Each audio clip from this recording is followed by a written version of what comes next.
रोशन चटर्की TV news Marathi मध्ये सर्वांचे सहर्ष स्वागत। पाहूया आजच्या ठळक घडामोडी। मैं उनको जैसे ही देखता हूं कहता हूं कि आपको याद है आप 2014 में कहते थे भाइयों बहनों, ये बड़े समझदार लोग हैं, समझ जाते हैं कि किसने क्या नारा लगाया। तो कहते हैं भाइयों बहनों, देश के खजाने की चाबी मुझे सौंप दो, मैं देश नहीं लुटने दूंगा, चौकीदारी करूंगा। कहा था ना। अब तो मैं उनसे पूछता हूं वहां भी खड़ा होकर और यहां भी, कि कहां सोया है चौकीदार, कहां सोया है चौकीदार। थक तो नहीं है आप? मुझे लगना चाहिए कि मैं जब में खड़ा हूं और मतलब थके नहीं है आप। ये मिट्टी बड़ी जिंदा दिल लोगों की मिट्टी है, यहाँ इतनी जल्दी थकने वाले लोग नहीं है, सरकारों को थका देने वाले लोग हैं। कि कहां सोया है चौकीदार, कहां सोया है चौकीदार। विजय माल्या नाक के नीचे से हो गया फरार, कहां सोया है चौकीदार, कहां सोया है चौकीदार। ये भाजपा वाले कहते हैं कांग्रेस वालों 70 साल का हिसाब दो, कहते हैं ना।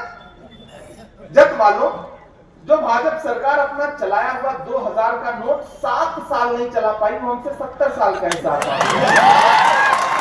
कहां सोया है चौकीदार, कहां सोया है चौकीदार।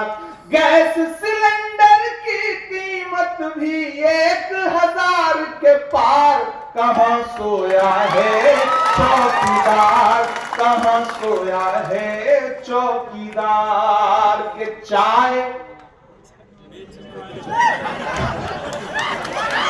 कमाल है, वो नाम ले लो आपको स्वाद आ जाता है बिना चाय पिलाए हुए। जब वालों को मैं मतलब सलाम करता हूँ आपकी जिंदादिली को, आपकी समझदारी को, ये बड़े अच्छे लोग हैं।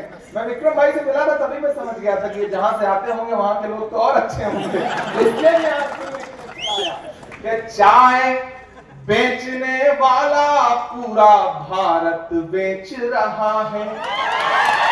बेच रहा है कि नहीं बेच रहा है? बेच रहा है कि नहीं बेच रहा है? ये चाय बेचने वाला पूरा भारत बेच रहा है।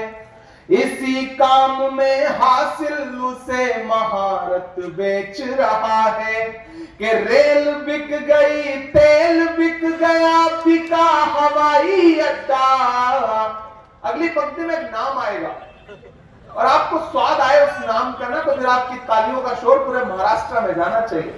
कि रेल बिक गई, तेल बिक गया, बिका हवाई अड्डा।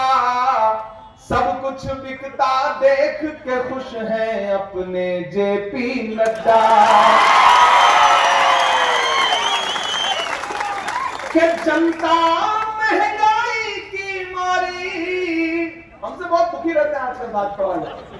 कहते ये मजाक मजाक में वो बात कह देता है जो बहुत चुभती है। मैंने कहा कवि और साहित्यकार का काम ही यही है।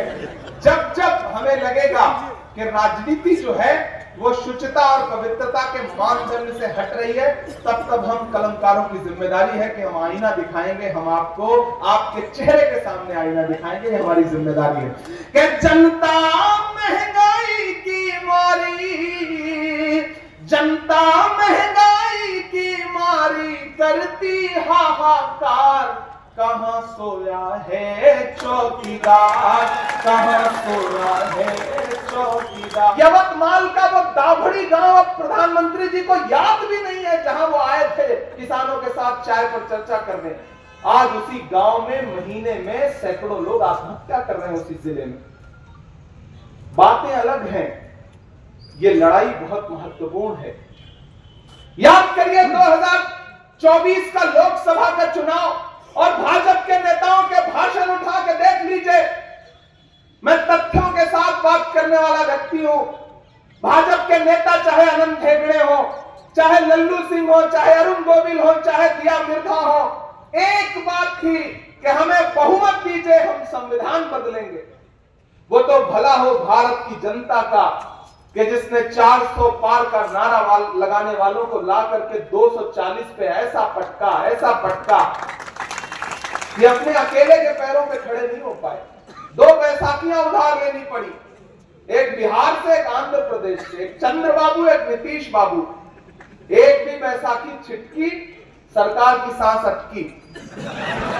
कभी भी हो सकता है। और वो जो बिहार वाले हैं ना, वो तो महाराष्ट्र के परिणाम का इंतजार कर रहे हैं कि महाराष्ट्र में कुछ अच्छा हो जाए तो बिहार कब अपनी राह चल देगा, कोई भरोसा नहीं है।